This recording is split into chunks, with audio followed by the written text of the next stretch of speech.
নমস্কার বন্ধুরা। আজকের যে বিষয়টা নিয়ে আপনাদের সাথে গল্প করব সেটা হচ্ছে লাল প্রবাল, শ্বেত প্রবাল এবং গৈরিক প্রবাল। এই প্রবাল বা পলা জিনিসটা কি এবং এর উৎপত্তি বা কোথা থেকে এবং এটা কোথায় বা পাওয়া যায়। এই পলা জিনিসটা সাধারণত সমুদ্র গর্ভে হয়ে থাকে। 3000 থেকে 7,000 মিটার পর্যন্ত গভীরতায়, সমুদ্র গভীরতায় এই লাল প্রবালের জন্ম হয়ে থাকে। এই লাল প্রবাল সাধারণত ইটালি, জাপান এই সমস্ত অঞ্চল থেকে এই প্রবাল সংগ্রহ হয়ে থাকে।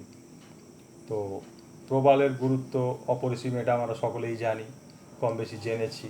তো সুতরাং লাল প্রবাল কিনতে গেলে অবশ্যই আপনারা তার কালার এবং তার ক্ল্যারিটি অবশ্যই দেখে নেবেন, যাতে প্রবালের ওপরে কোনো রকম পোকার দাগ না থাকে, প্রবালের ওপরে কোনো রকম ফিলিং না থাকে, অর্থাৎ কোনো রকমভাবে কোনো ফিলিং করা আছে সেটা আপনারা দেখে নেবেন। বুঝতে না পারলে যে কোনো রত্ন বিশারদের কাছ থেকে আপনারা সেটা রিপোর্টিং করিয়ে নেবেন।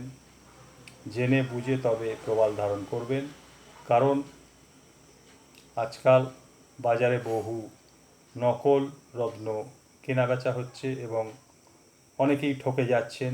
আমাদের কাছেও অনেকে ফোন করছেন আমার কাছে যে এটা কি বিষয় বা আমাকে একটু বলুন, গাইড করুন। আমি করছি। জানে নিন, জেনে বুঝে জিনিস দেখে তারপরে আপনারা ক্রয় করুন। অযথা অর্থ ব্যয় করবেন না এবং যে কোনো রকম নকল জিনিস থেকে সাবধান থাকবেন। তো সুতরাং বন্ধুরা, আজকের লাল প্রবাল বিষয়ে এটুকুনি বলার ছিল। আপনারা যখনই প্রবাল খরিদ করবেন দেখে পরীক্ষা করে গ্রহণ করুন, এবং যদি কিছু জানার থেকে থাকে আমার কাছ থেকেও জানতে পারবেন। এর জন্য কোনো পয়সা বা কোনো টাকা পয়সার চার্জ আমি করি না, আপনাদেরকে এমনি আমি জানিয়ে দেব। আপনারা যদি আমার কাছে লাল প্রবাল দেখতে চান দেখে যেতে পারেন, চিনে যেতে পারেন, কোনো অসুবিধার কিছু নেই। কেমন? তো সুতরাং আজ এটুকুনি বলে ভিডিওটা সমাপ্ত করছি। সবাই সুস্থ থাকবেন, ভালো থাকবেন।